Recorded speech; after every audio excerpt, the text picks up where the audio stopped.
Right, hi guys, it's Road Doggers Politics. This is not going to be a video about politics for once, it's just a life thing, and I am here to tell you today that yesterday I did my driving test and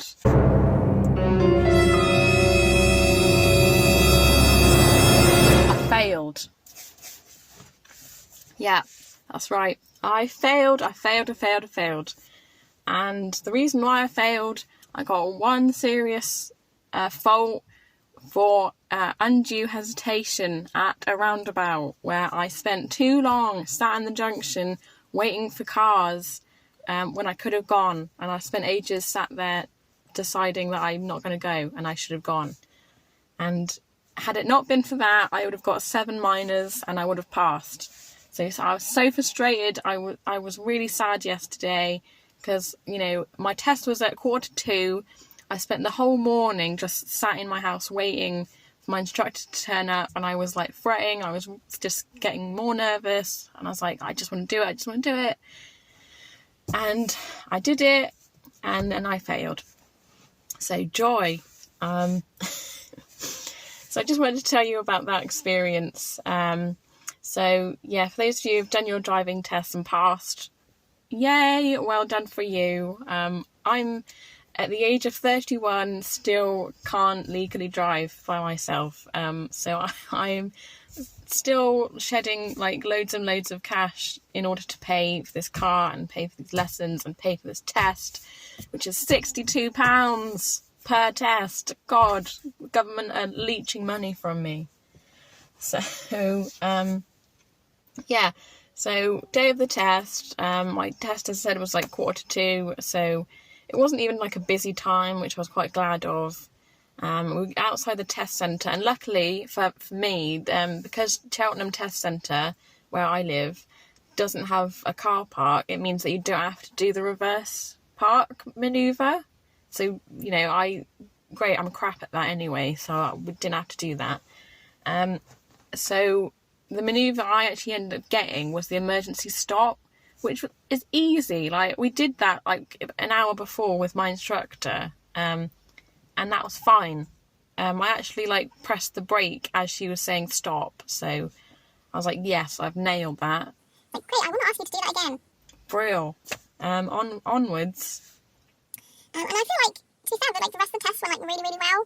The only question I got was, how would you tell that your power steering wasn't working? So I explained to her, like, yes, well, the steering wheel should feel smooth and loose when you turn the engine on, and if it's, if it's not that, then obviously something's wrong, and if it's stiff, blah, blah, blah.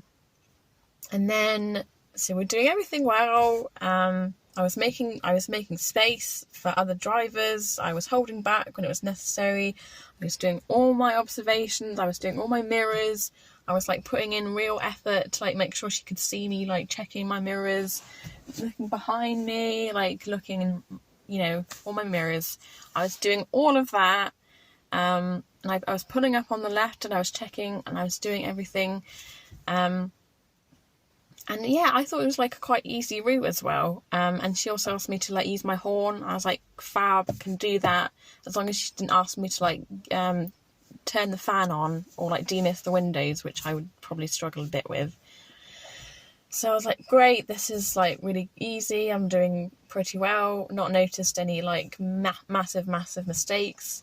And we got to this roundabout, and I was turning right at this roundabout and doing like the third exit. So I was in the right lane, I was ready to turn right, and I was just waiting for this traffic to clear.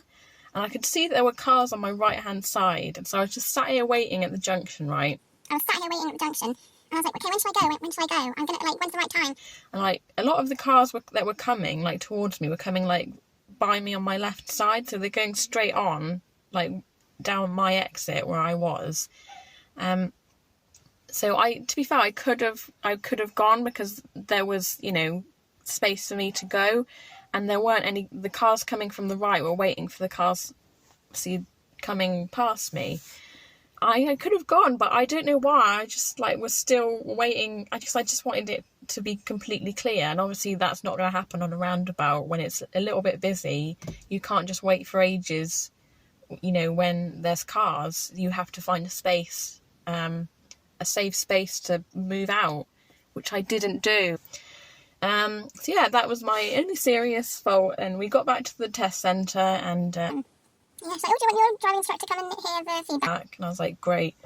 Oh dear, this doesn't sound good. So I'm sorry to say that you failed on this occasion. Oh, and I was so gutted. Because I thought, like, I got this, and it was for undue hesitation. So it was just at that roundabout where, you spent a bit too long, and you could have found space to go, and you didn't go, and you were holding up traffic a little bit. So, yeah, that's what happened. And I was so frustrated, because if it hadn't been for that, then I would have passed, because I only had 7 other minors. And I think 2 of them were in relation to the hesitation that I did as well. So technically it probably would have been 5. But yeah, I was so sad. Like, I was really, really unhappy about it, because I just really wanted to pass just so I could, drive to work this week. Now I just have to get the bloody bus, which I didn't want to happen. But I was sad yesterday. I was really gutted. Like, my instructor, we just sat in the car, and it was like really awkward, because we just sat in almost complete silence, because she knows I can do it, I know I can do it, and it's just frustrating that on this occasion I didn't.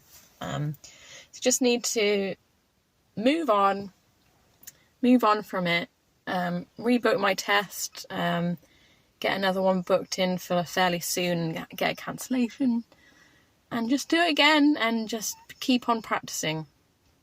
Practicing roundabouts, practicing parking, practicing all the bits and bobs, and making sure you're doing your mirrors, because make a real point of checking all of your mirrors and all of your, like, whenever you need to look, so they know that you're looking. So I think at one point the examiner asked me, there was a car behind me when I was moving into a right lane at another roundabout. Like, did you see the car behind you trying cut in behind you? And I was like, yes, I did. I saw them in my right mirror, coming behind me and coming into the lane behind me. So yes, I made sure that I could see what other cars were doing. So yeah, and yeah, that's why it's frustrating, because it was just the one thing that was easily avoidable, and I made, like, if I had, decided to go when it was safe to go, I wouldn't have got a serious fault, and I would have passed, and that's why I'm so gutted about it. But I slept on it, and I woke up this morning and I just thought, move on, just try again, get another test in, keep practicing, go out for a drive today, and you'll probably be fine, and do another test, and you'll pass next time. That's what I'm going to do. I'm just going to move on, forget about it, and yeah. So that is my failed driving test experience. It's not the end of the world, because I know that other learner drivers fail first time, and it's just really, really gut-wrenching, because you think you're going to pass and you don't, and it's like, I feel really crap. I'm obviously not a great driver, but like, you are a good driver. It's just like a bit of the nerves and hesitation, and you're not quite sure like what you're doing, and your brain just messes you up a bit, and it's normal. It's completely normal for that to happen. So yeah, it's not the end of the world. Just like move on, pick yourself up, and get back on the horse and get back in the car, because that's the only way you're going to pass in the end. So yeah, that is my message, and that's my video for today. Look out for any new videos coming your way. It'll be on my channel. It'd be really great if you could click that subscribe button, and also like this video. I will catch you guys soon. Bye.